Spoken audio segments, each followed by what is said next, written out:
Sveicināti mednieki! Mēģināsim pieskarties tādai interesantai tēmai kā mednieka mugursoma un viņas saturs. Principā man te ir apkārt zālītē izkaisīti ļoti daudz visādi noderīgi un varbūt arī mazāk noderīgi sīkumi, ar kuriem mēģināšu jūs lēnā garā arī iepazīstināt.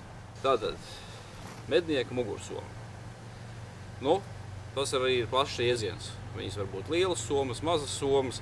Nu, mēs cenšamies arī pēc iespējas būt praktiskāk un mazāk arī nesāt līdzi nevajadzīgas priekšmetus, bet parasti arī tā gadās pēc manas pieredzes, ka diemžēl taisni tas, kas ir nepieciešams, kā reiz ir palicis mājās. Viena no manām mīļākajām somām ir šī te brīnišķīga, jauka, viegla alumīnija konstrukcija. Nedaudz, protams, vietām notraipīta arī ar asinīm. Pirkta pirms gadiem, manuprāt, 7, 8 Vācijā, bet brīnišķīgi vēl ar vienu pildu savu funkciju. Mazs tilpums, bet principā viss nepieciešamais tādai ātrai, teiksim, komplektācijai priekš dzinēju medībām, lai uz masta nekas nepietrūktu, ja, ir pilnīgi pietiekami. Mednieka somas galvenais saturs. Kam jābūt mednieku somā pilnīgi noteikti un pēc likuma? Pilnīgi pareizi. Tiem ir jābūt dokumentiem, kas ir kam jābūt ir klāt pie mednieka visu laiku.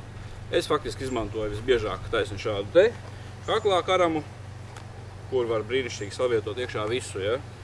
Kurš ir tad, nu, vienmēr pie man uz kakla vai arī somā.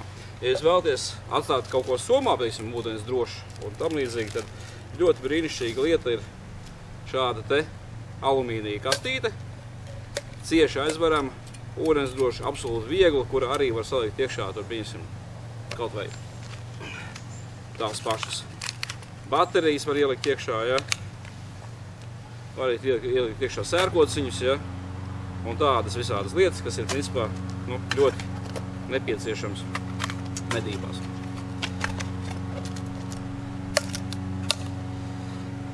Nākošais, kas atvainojos, protams, medniekam, nu, ne visiem, bet medību vadītājiem jābūt līdzi ar medību pārskatiem. Tādām grāmatām nedrīkst aizmirst arī atļaujas. Un, protams, arī pildspalva, lai nebūtu tāda muļķīga atruna, ka neko nenorakstīt, tāpēc, ka nebija ar ko norakstīt. Kas ir mednieks bez naža? Es parasti līdzi ņemu, jāsaka, diezgan daudz nažus. Es ņemu vienu tādu lielu, kas ir tāds domāts vairāk lieliem zvēriem. Tad man absolūti mīļākais nazītis ir vecā labā kaltā finka. Nodara principā pilnīgi visur. Un absolūti vienmēr un visur mazo Šveices armijas nazīti, kas ir tā kā, nu, bez viņa nekur. Gan desu sagriezt, gan ābolu sagriezt, gan sēni nogriezt. Visam viņš ir noderīgs. Protams, nazis bez asināmā nav nekas. Mednieku somā vienmēr arī atradīsies naža asināmais. Bez tā nesoli ārpus mājas. Nākošā sadaļa, kas noteikti ir katra sevi cienoša mednieka somā, tas noteikti ir vismaz viens pieres lukturīts. Gadījumā, ja ar darbiem aizskaramies mežā, gan māju ceļam, gan arī medījumu pirmapstrādē. Tumsas apstākļos, nu, man ir viens no manējiem ir šās te ar 3 režīmiem, viens ir, teiksim, lasīšanas režīms un vēl viens ir signāla režīms tāds. Bet, nu, izvēle viņam pietiekami plaša un pieeja. Tad, protams, arī šāda veida lukturs var būt līdzi, ja, kas arī, protams, atsevišķos gadījumos pēc likuma ir pieļaujams izmantot medībās, ja. Ļoti noderīga lieta, ko es personīgi vienmēr, nu, izņemot ziemu, protams, kad viņi nelido, ņemu līdzi veco labo termocelu, kas man ir palīdzējis un, es domāju, palīdzēs vēl nevienu reizi medībās. Protams, arī papildus plāksnīšu komplekts un arī gāzes balons arī viņam vienmēr ir klāt. Nākamā lieta, kas medībās pilnīgi noteikti ir vajadzīga, jāatcerās par to, ka vislielākā bīstamība no izdzīvošanas viedokļa ir organisma dehidratizācija. Tad jābūt noteikti līdz dzeramajam ūdenim, kā minimums vai nu plašķītē vai pudelē, tas nebūtu būtiski.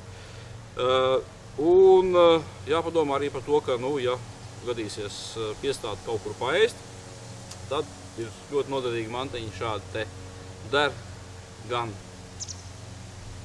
zupai, gan arī kotleti var uzkraust virsū. Un kas ar klipsīti var piestiepināt klāt. Braukā man līdzi jau gadiem un ir nevienu reizi vien izlīdzējusi. Protams, kā viss smējās, mašīna vai mugursoma nav nokomplektēta, ja viņā nav šāda veida tilpumus, ar ko var, teiksim, nomērīt sāli, cik tur nepieciešams klāt, vai, principā tā kā mērvienība viņi ļoti labi noder. Protams, teiksim, tehniskās iespējas ir gājušas uz priekšu, un vēl var līdzi nesāt, ja, protams, ir navigācijas iekārta. Citam ir telefonā, cits iztiek ar kompasu, bet kompasam arī būtu jābūt, jo šiem te ir viena liela nelaime, viņa nosēžas baterijas agri vai vēlu. Tad pēc zināšanām, kur ir ziemeļi, to esi zudis mežā. Aktīvās austiņas, varbūt nevienmēr, bet principā, ja ir iespēja, var arī līdzi nest. Jūs redziet, principā tas daudzums it kā nemaz nav tik daudz, ja? Brīnišķīga lieta, protams, mežā ir šī te, ne tikai mežā, es domāju arī laivas braucienos, vispār dabā ejot. Tie ir nemirkstošie sērkociņi, kas ir atbilstoši skaistā iepakojumā ielikt iekšā, ja? Variet ar viņiem izpeldēties, bet vienalga jums būs iespēja aizdedzināt ugunskura. Es personīgi noteikti vienmēr mugursomā turu vismaz vienu šo te astarojošo vai spilgtas krāsas lenti. Faktiski man ir lielākai daļai apģērbi jau integrētās, bet šo te es vienkārši nesāju līdzi katram gadījumam, ja kādam draugam jāizpalīdzās, vai arī nejauši kaut kas ir cepuri ar oranžo apakšu ir atstāt mājās, tad vienmēr rezerves šādi te mantiņi. Noderēs neaizņem daudz vietas un palīdz. Šis ir tāds lielāks komplekts medicīniskais. Protams, tagad šobrīd katrā mašīnā viņas ir, bet ja dodās kaut kur tālāk iekšā džunglī, uz ilgāku laiku un mašīna paliek kādu kilometriem tālu no bāzes vietas, tad tomēr nenāk par sliktu, ka vismaz komandā vienam ir līdz arī šādi te dežūrējoši aptieciņi, kur ir faktiski arī viss, kas nepieciešams pirmās palīdzības sniegšanai ir. Sevišķi labi, protams, ir šie tie termo paunči, jo tādā brīdī, kad cilvēks ir iekritis vēsā laikā ūdenī vai samirtis, ja, nākošais bīstamais moments ir hipotermija, respektīvi ļoti ātra organisma temperatūras zaudēšana, ja, un varbūt sekojoša nosalšana. Cilvēkam ir par to jābūt sagatavotam, un šī lieta arī daudz vietas neaizņem, un viņi var burtiski dežūrēt mugursomā. Protams, arī vispārējie, teiksim, pintas un tādā garām tā joprojām. Šobrīd var dabūt arī tādas interesantas lietas kā izdzīvošanas pakas. Arī neaizņem daudz vietas. Iekšā ir gan kramiņš, kur var attiecīgi uzsist zirgsteli, svecīte, drātīte ļoti vajadzīga, arī striķīši tādi, kas ir ļoti jauks un laba lieta. Mazais šitās zāģītes, principā ar viņu var diezgan vienkārši nozāģēt diezgan pat līdz pat 8–10 centimetriem kopu. Protams, svilpīte, bet, medniekam tā būs mazāk nepieciešama. Es atklāt sekot šitādas te dot līdz visām omām, kas iet mežā sēņot katram gadījumam. Protams, adatas un diegi, kas, protams, arī var noderēt, lai kaut ko salāpītu, bet, nu, varbūt, teiksim tā, nav obligāta lieta, bet dzīvē ļoti noderīga, ja viņa ir. Var palīdzēt arī tas pats, teiksim. Ūdens uzsildīšanai ielieciet šeit iekšā, apakšā svecīti, uzkuriniet, jūs dezinficēsiet ūdeni bez visām tabletēm. Kaut arī tabletes arī komplektā ietilpst. Viena tablete uz litru ūdens, un jūs varat dzert kaut vai purvu rāvu. Arī. Daudz vietas neaizņem, bet ir ļoti noderīgi. No manas pieredzes ļoti noderīgas mantas vēl ir, nesmējieties, bet Pampers, Midrās, salvetes. Šīs te ir ar aloe veru. Labākas lietas par šo te mednieku mugursomā diez vai nav. Noder visādās dzīves situācijās. No iešanai uz krūmiem līdz pat roku noslaucīšanai no taukiem. Ja ir, teiksim, dīrāts meža kuilis ziemā, ja, tad ar šo te var brīnišķīgi dabūt tos taukus nost un nav jāskāpējās pa sniegu augsto, ja. Jāsaldē rokas vēl papildus. Protams, normāli, ja ir vismaz viens savs zeķu pāris līdzi. Un es pats priekš sevis atklājis brīnišķīgu lietu šo te jauko arābu, jeb saucamo afganku lakatu. Viņu var izmantot ļoti dažādi. Gan kā šalli, gan kā galvas segu, ja. Gan vienkārši paklāt apakšā, lai kaut kur nosēstos vai uzklāt kaut vai galdu, ja. Brīnišķīga, absolūti noderīga manta. Vēl noteikti jābūt līdz ir striķim. Aukla vai striķis ir pilnīgi obligāti priekšnoteikums, ar ko jāiet mežā. Ja tev jāvelk ārā medījums, vai vienalga, viņu var izmantot daudz un dažādos veidos. Ja. Kaut vai mežā lauka apstākļos, lai piekrinātu kaut kur zarā bebru un nodīrātu, ja, vai to pašu buku. Ja. Absolūti brīnišķīga lieta. Tad vēl es personīgi izmantoju šādas te mantiņas. Ja. Šī ir gan zvaigi pirkta, to var redzēt, vēl nav izmantota. Iepriekšējo es sekmīgi saplēsu. Bet tas ir tāds pasākums, kas noder dzīvnieku izvilkšanai no meža. Uzliec uz pleciem, apliec apkārt, piekabina aizmugurē, uzsien, un tā kā traktors vilcējs ej, rokas ir brīvas, var pats turēt pļintu, mugursomu un vēl aizmugurē vilkt ārā kaut kādu mazāku kalibra dzīvnieciņu. Protams, alni ar to vienatnē neizvilks, ja, bet līdz tādam vidē izmēra suķītim ir ļoti palīdzīgs aparāts. Loģiski, ja jums ir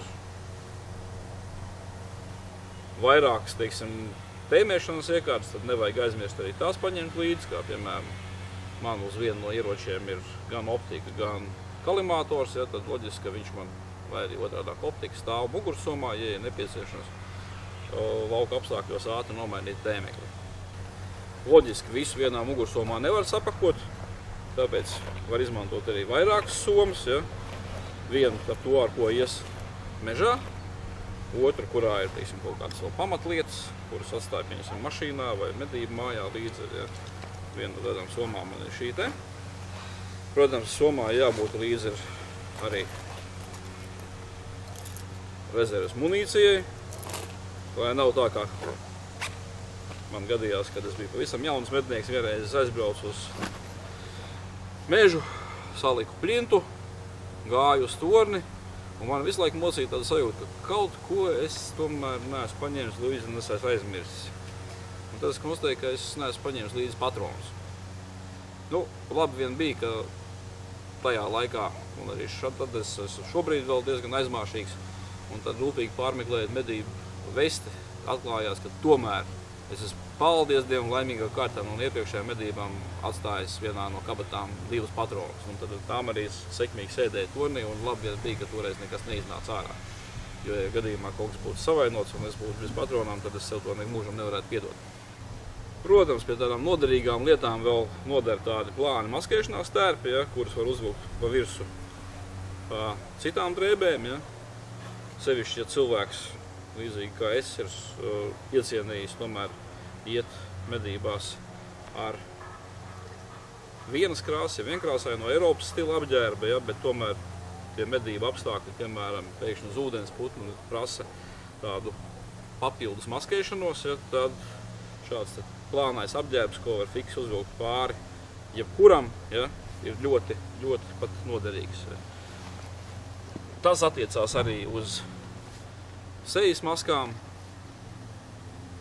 attiecās uz cimdiem, ja, kuriem vismaz plānajiem cimdiem es personīgi izmantoju cauri gadu, un arī cauri gadu viņi man ir līdzi gan ziemā, gan vasarā, ja, plānie cimdi, kas pirmkārt viņi maskē rokas, kas nespīd krēslas stundā, krēslas apstākļos, ja, nevar redzēt kustību, un otrkārt kalpo arī kā papildus aizsardzība pret tiem pašiem modiem. Bez visiem pieminētajām lietām ir vēl viena lieta, kur es gribētu pieskarties īpaši, varbūt tā jums dažiem izsauks smaidu, bet kā liecina arī daudzu specvienību pieredze, viena no obligātajām lietām, kas tiek ņemta līdzi lauka apstākļos, ir šī. Tas ir vienkārši prezervatīvs, bet viņu var izmantot ārkārtīgi daudzos un dažādos veidos, ticiet var. Pirmkārt, prezervatīvā jūs varat ielikt iekšā un pasargāt no mitruma iedarbības tās lietas, kurām nebūtu jāsamirst.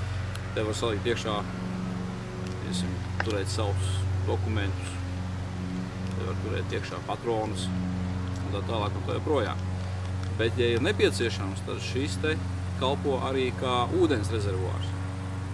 Ja ir nepieciešams atnest ūdeni no kaut kurienes vai arī ūdeni aglabāt, tad labākas lietas par šo te nav.